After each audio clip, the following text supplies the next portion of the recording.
Break के बाद एक बार फिर से स्वागत है आप सभी का। खबरों में आगे बढ़ेंगे तो करीब 24 घंटे बाद 4 राज्यों के चुनावी नतीजे आएंगे। एमपी, छत्तीसगढ़, राजस्थान और तेलंगाना में कल मतगणना और सुबह 8 बजे से मतगणना शुरू हो जाएगी। मिजोरम के नतीजे एक दिन के लिए खिसक गए हैं। ईसाई समुदाय के त्योहार को लेकर चुनाव आयोग का ये फैसला सामने आया है। तो देखिए, कल सुबह 8 बजे से मतगणना शुरू होगी, चारों राज्यों के परिणाम आएंगे और 3 दिसंबर का दिन बेहद खास है। मिजोरम के नतीजों के लिए अगर बात करें तो ये नतीजे एक दिन और खिसक गए हैं।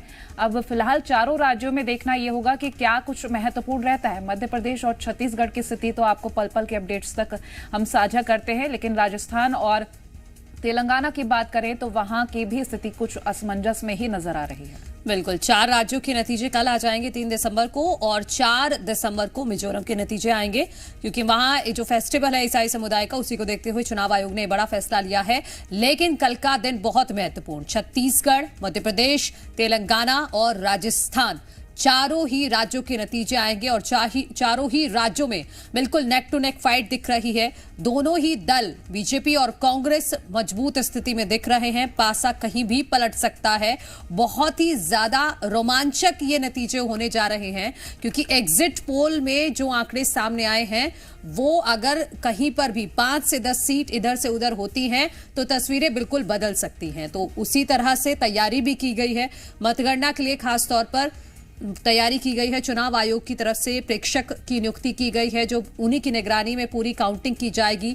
जो प्रत्याशी वहां पर मौजूद होंगे, जो जनप्रतिनिधि वहां पर मौजूद होंगे, उनको जानकारी दी जाएगी, कार्यकर्ताओं को जानकारी दी जाएगी और उसके बाद फिर आम लोगों तक ये जानकारी पहुंच जाएगी। सुबह 8 बजे से ही काउंटिंग शुरू हो जाएगी, लेकिन 8 बजे सबसे पहले जो काउंटिंग होगी वो मतपत्र खोले जाएंगे, जो बैलेट पेपर होते हैं उनकी काउंटिंग शुरू होगी 8 बजे से।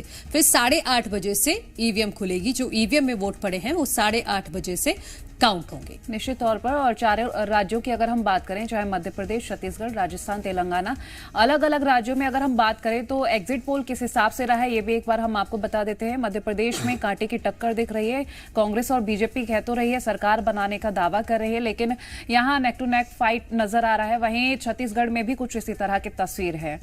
भोपाल से अजय दुबे हमारे साथ जुड़ गए हैं लाइव। अजय, कल मतगणना सुबह 8 बजे से बैलेट पोस्टल पेपर की होगी शुरू और ऐसे में 8:30 बजे से जो ईवीएम की काउंटिंग होगी, फिलहाल पहले की तस्वीरें क्या है, क्या जानकारी मिल पा रही है? देखिए, मतगणना कल होना है और 24 घंटे का वक्त बचा है और ऐसे में निर्वाचन आयोग ने तैयारियां पूरी कर ली है। कल भी प्रेस कॉन्फ्रेंस के जरिए जो मुख्य निर्वाचन अधिकारी अनुपम राजन हैं, उन्होंने साफ तौर पर बताया था कि समूचे मध्य प्रदेश में तैयारियां पूरी हो चुकी हैं और सुबह 8 बजे से मतगणना ठीक 24 घंटे बाद, करीब 24 से 25 घंटे बाद जो है मतगणना शुरू होगा। और उसके बाद जो है, जिस तरह से लंबे समय से जितने प्रत्याशी थे मध्य प्रदेश और देश भर के लोग इंतजार कर रहे थे कि मध्य प्रदेश की सत्ता की कुर्सी पर कौन काबिज होगा, तो उसका खुलासा एग्जिट पोल के बाद अब एग्जैक्ट पोल जो है वो कल लोगों को मिल जाएगा। और साफ तौर पर सुबह 8 बजे मतगणना शुरू होगा और समूचे मध्य प्रदेश के जितने भी जिले हैं, जिला मुख्यालय पर ये मतगणना किया जाएगा। अलग अलग हॉल्स के जरिए अलग अलग टेबल्स लगाए गए हैं ताकि काउंटिंग समय पर कराया जा सके। कहीं 14 टेबल, कहीं 18, कहीं 21 टेबल निर्वाचन आयोग ने जो बूथ थे उसके आधार पर, ईवीएम मशीनों के आधार पर लगाया है ताकि समय पर मतगणना किया जा सके। बीजेपी और कांग्रेस दोनों ही पार्टियां ये दावा कर रही हैं कि हम जीतेंगे।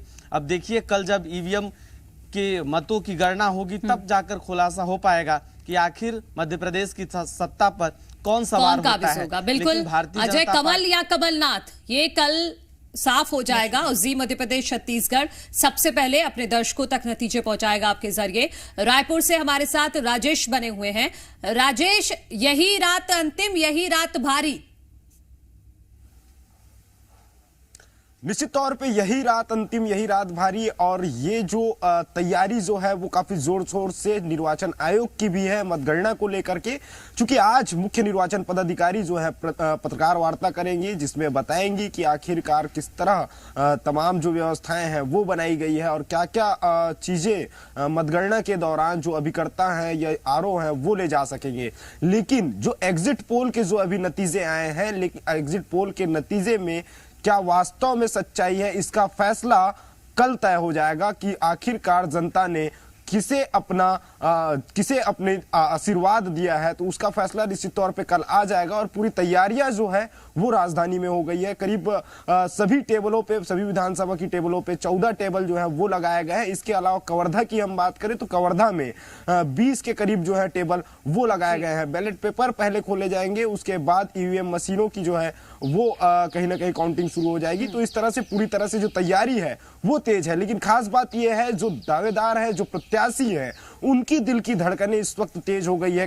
कई ऐसे भी दावेदार देखने को मिले, कई ऐसे प्रत्याशी थे जो चुनाव होने के बाद कोई उज्जैन की ओर रवाना हुए, तो कई ऐसे भी नेता थे जो प्रयागराज की ओर जो रवाना हुए हैं। लेकिन अब उनकी जो दिल की धड़कनें हैं वो तेज होते जा रही है, क्योंकि बहुत ही कम समय बचा हुआ है। चंद घंटे, 24 घंटे ही बाकी है, जिसपे परिणाम आने जो है वो शुरू हो जाएंगे। राजेश, शुक्रिया। और अजय, आपका भी बहुत शुक्रिया तमाम जानकारी और तस्वीरें हम तक पहुंचाने के लिए।